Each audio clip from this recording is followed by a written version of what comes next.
I understand the fundamental importance of education and how it correlates to income in most cases. There are those, and I don't want to discourage anyone from being an entrepreneur.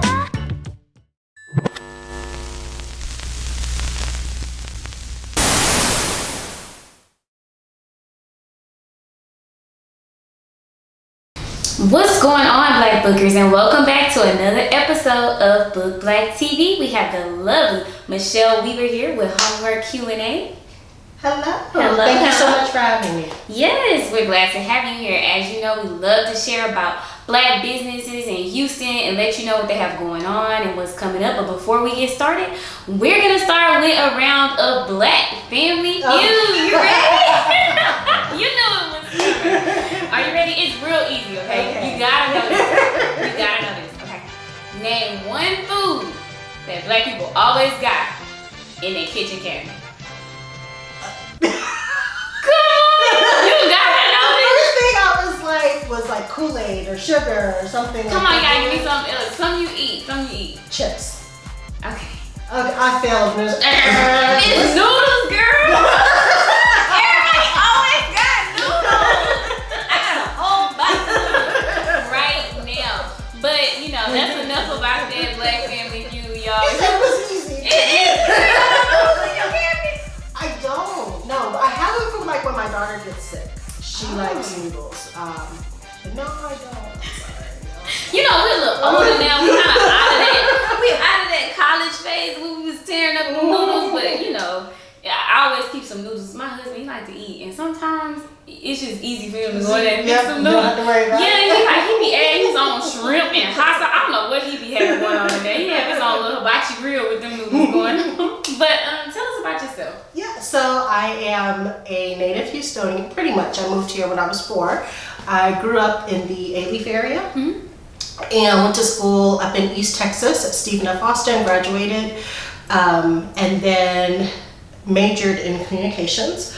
So worked in radio for quite a while, moved to New York, lived in the city, continuing working in advertising and media, came back home to raise a family, and started working in technology, had the idea for Homework Q&A, and launched it a few months ago. So do you have any background in education? Or oh, wow. Absolutely. I come from a family of educators. My mom, my aunts, my grandmother, uncles, deep roots in education, but I have a sales background, believe it or not. I definitely do. I have a biology background, and I'm nowhere near biology right now. But that's neither here nor there. What made you start Homework Q&A?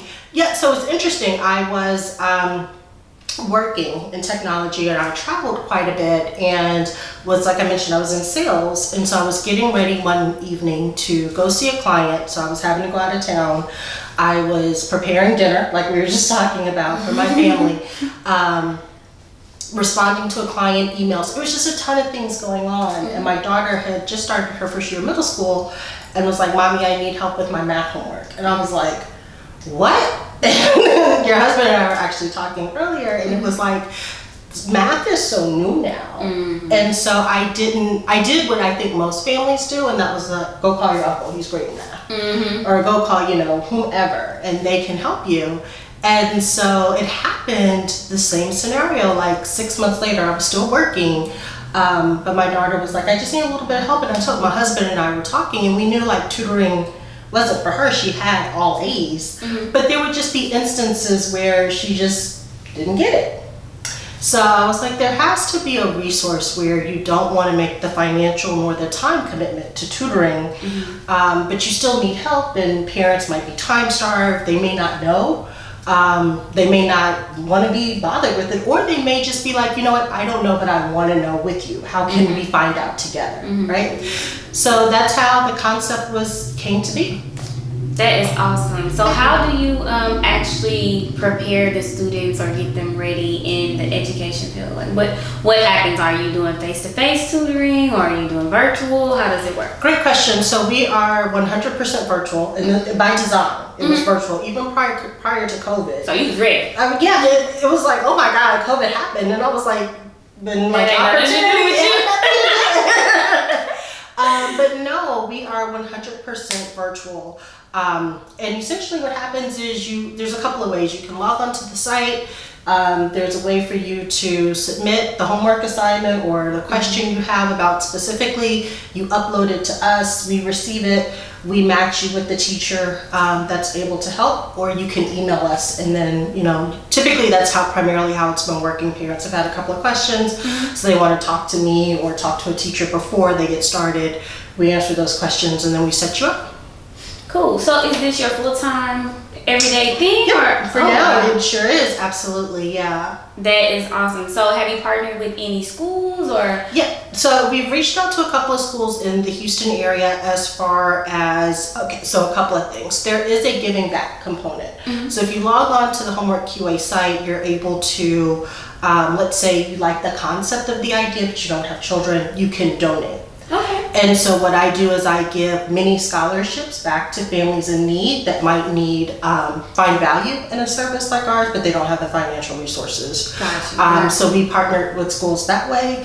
I've also reached out to various coaches at different schools because they have UIL, no pass, no play. No. To let them know of the service, but as far as having a formalized partnership with a particular school district, no. Okay, so what subject do you feel children typically struggle with the most? It's interesting. I received more requests on ELA, especially when it comes to writing and math. Yeah, I already knew it was math because when you start adding them letters in there with the numbers, and then you got cosine, you got tangent, I don't know what the but Jesus Christ, and then how do you feel about the new math? My husband, he was tutoring, and he came home, he was like, babe, and he was like, babe, I was trying to show them that literally 3 times 2 is 6, and you tell them it's on your hands, and they, you have to make it like a graph and a chart. It's a square looking thing. It is weird because I would never get it. I'm just looking at it why are y'all doing all this? You can do it in your mind. Exactly, and that goes back to what I was saying a few minutes ago about how parents might want to get support and join the calls with their kids too. All of our tutors, educators are teachers. So they do know how to explain it to the kid the way it's being explained in the classroom, and they also know how to explain it to mom and dad or grandma, grandpa, so that they can understand, we understand this isn't how you did it, 15, 20, 30 years ago, but these are the concepts and methodologies that they're using in the classroom now so that you can support your child moving forward. I wish we had you back in the day because my mama, I was like, I hear that a lot. Yeah, my mama was like, well, this is the answer, but I don't know how I got it. I'm like, yes, asking me to show my work. And if you don't know, I don't know. We both just don't know. But yeah, definitely. I mean, but the whole virtual world when really we was just getting webcams, I think, at that time. I don't even think I had a webcam. But how do you go about recruiting your teachers? So primarily off referrals, believe it or not. Like I mentioned, my bench goes deep with educators, so I've been truly blessed with that. But primarily all of the teachers that I am working with have been referrals of teachers that I know. So we have about 10 here in the Houston area. We have one up in Illinois as well. But they've all been referrals. They all have, like I said, they have educational degrees. They've all pass background checks, I'm sure, with their school, but I do my own independent background check to make sure everyone feels safe and secure. So yeah, we vet them, but they are educators. That is awesome. About how many teachers you think you have? I have 10. 10? That's what's up, that's what's up. So, with you already being virtual, have you seen an influx of business since COVID hit and everyone has been kind of trying to homeschool and stuff? So yes and no. It's probably split 50-50. I have half my kids that are in school and half that are virtual. Typically it is the parent that is, from what I've seen to date, it's the parent that just needs a little bit of support. The kid gets it. They're not completely lost. It's just that they need, let's say, 3 sessions with us to get them just back up and on track, and they're on their way. That's really good. I'm just thinking about when we had kids, I'm gonna be like, look, because I think tutoring is kind of frowned upon by, in our culture, we feel like if you gotta get help, you got a problem. And so I think it's a really great thing what you're doing, because it's not a lot of us out here to help us. And I think sometimes we have, like, it's not a language barrier, but we just have a different type of understanding.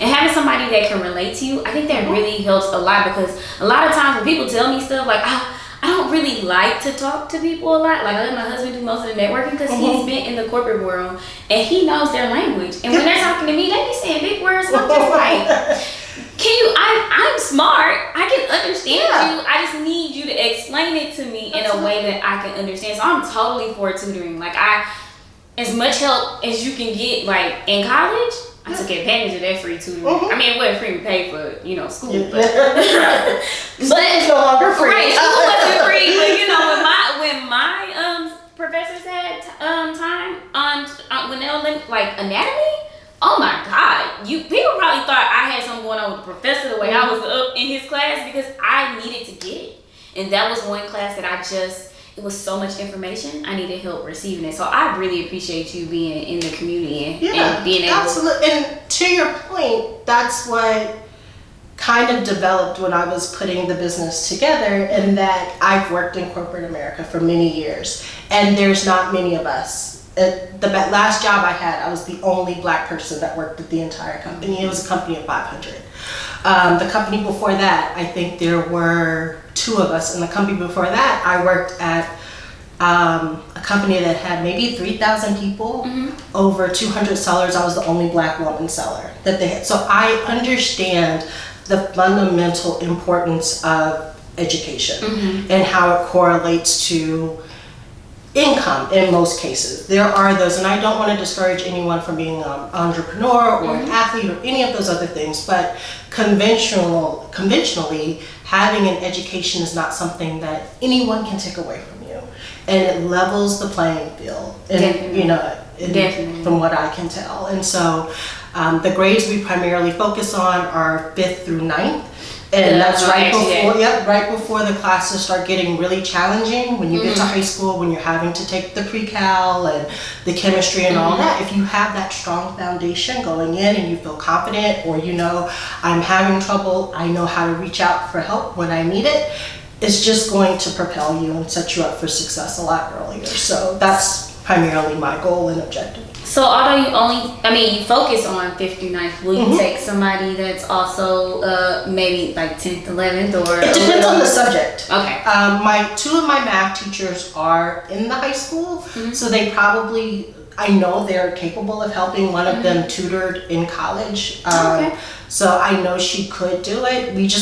I don't want to get in a situation where my teachers are like, that's not really my comfort zone. I'd rather you go somewhere else where, that is their expertise. Where do you see yourself in the next 3 to 5 years? Branching out nationally. The business is not just for Houston. We're starting in Houston because I am in Houston, but it doesn't have to be. Yeah, it doesn't have to be local to Houston only. So, how can people find your services and get connected with you? Yep. So you can email me at info@homeworkqa.com. We're on Facebook and Instagram. So on Facebook, it's at homeworkqa. On Instagram, it's at homework_QA. So those are the 2 main ones. You can give us a call, 832-736-1443. But yeah, we're on social media. The website's up and running. You can always email us directly from there. Well, thank you, Michelle. I really appreciate you stopping by and letting us know about education. We really appreciate having you, and we look forward to getting you connected with more students and helping you grow in your business. Absolutely. Thank you so much. You're welcome. Bye.